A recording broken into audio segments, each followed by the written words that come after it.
വാർത്തയിലേക്കാണ്. കേരള സർവകലാശാലയിൽ അസാധാരണ നീക്കങ്ങൾ. Registrar KS. അനിൽകുമാറിനെ തടയാൻ സുരക്ഷാ ഓഫീസർക്ക് വി.സി നിർദ്ദേശം നൽകിയിരിക്കുന്നു. രജിസ്ട്രാർ ചുമതല മിനി കാപ്പന് നൽകി വി.സി ഉത്തരവിറക്കി. വി അരുൺ കൂടുതൽ വിശദാംശങ്ങളുമായി ചേരുകയാണ്.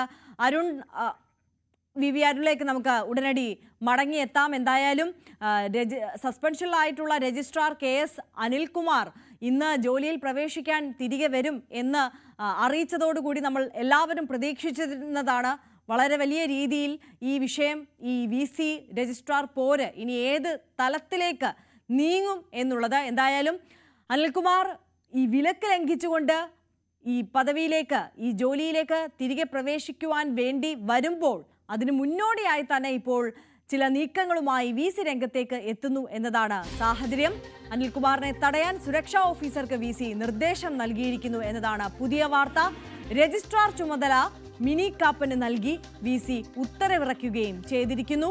അപ്പോൾ കൂടുതൽ സംഘർഷഭരിതമായ സാഹചര്യങ്ങളിലേക്ക് സർവകലാശാല ഇന്ന് നീങ്ങും എന്നതിൽ ഒരു സംശയവുമില്ല.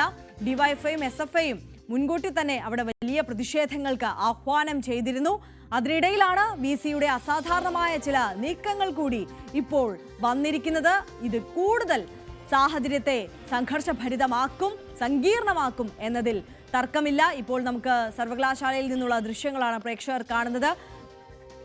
വലിയ പ്രതിഷേധങ്ങൾക്ക് ഇടയുണ്ട് എന്ന സാഹചര്യത്തിൽ തന്നെ വലിയ പോലീസ് സന്നാഹം അവിടെ സജ്ജമായിരിക്കുകയാണ്. സാരംഗ് സുധാകരൻ കൂടുതൽ വിവരങ്ങളുമായി ചേരുകയാണ്. സാരംഗ്, ചില അസാധാരണമായ നീക്കങ്ങളിലേക്ക് കൂടി രണ്ടും കൽപ്പിച്ച് വി.സി ഇറങ്ങുകയാണ്. വിശദാംശങ്ങൾ. തീർച്ചയായും ഒട്ടും പ്രതീക്ഷിക്കാത്ത പല നീക്കങ്ങളുമായിട്ടാണ് വി.സി ഇപ്പോൾ മുന്നോട്ട് വന്നിരിക്കുന്നത്. അതായത് ഈ ഒരു രജിസ്ട്രാറെ മാറ്റിയാണ്, അതായത് സസ്പെൻഷനും മറ്റ് നടപടിക്രമങ്ങളും മാറ്റി അതിൽ നിന്നും പുതിയൊരു രജിസ്ട്രാറെ നിയമിച്ചുകൊണ്ടുള്ള ഉത്തരവാണ് ഇപ്പോൾ വന്നിട്ടുള്ളത്. അതായത് ഈ ഒരു പോര് അടുത്ത ഘട്ടത്തിലേക്ക് കടക്കാനുള്ള എല്ലാവിധ സാധ്യതകളും നമുക്ക് മുന്നിൽ കാണുന്നുണ്ട്. ഇന്ന് പ്രതിഷേധങ്ങൾ നടക്കുന്നു. അതിനൊപ്പം തന്നെ പുതിയ രജിസ്ട്രാറെ നിയമിച്ചിരിക്കുന്നു. പഴയ രജിസ്ട്രാർ, അതായത് സസ്പെൻഷൻ നേരിട്ടുകൊണ്ടിരുന്ന രജിസ്ട്രാർ ഇന്ന് യൂണിവേഴ്സിറ്റി ആസ്ഥാനത്തിലേക്ക് എത്തുമെന്ന് പറയുന്നു. അത്തരത്തിൽ ഇതൊരു മൊത്തത്തിലുള്ള ഒരു പോരാട്ടത്തിലേക്ക് കാര്യങ്ങൾ കടക്കുന്നു എന്നാണ്.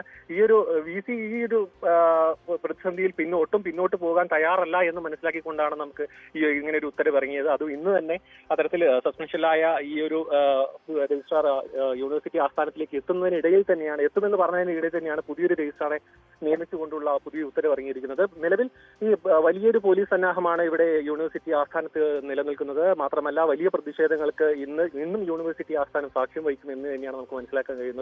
ഒപ്പം തന്നെ എസ്.എഫ്.ഐ രാജ്ഭവനിലേക്ക് മാർച്ച് സംഘടിപ്പിച്ചിട്ടുണ്ട്. സംസ്ഥാന വ്യാപകമായി എസ്.എഫ്.ഐ പഠിപ്പ് മുടക്കുന്നു. അത്തരത്തിൽ ഉന്നത വിദ്യാഭ്യാസ രംഗത്തെ വലിയൊരു പ്രതിസന്ധി, കേരള യൂണിവേഴ്സിറ്റിയുമായി ബന്ധപ്പെട്ട വലിയ വിവാദങ്ങൾ പുതിയ തലത്തിലേക്ക് കടക്കുന്നു എന്നാണ് നമുക്ക് മനസ്സിലാക്കാൻ കഴിയുന്ന കാര്യം.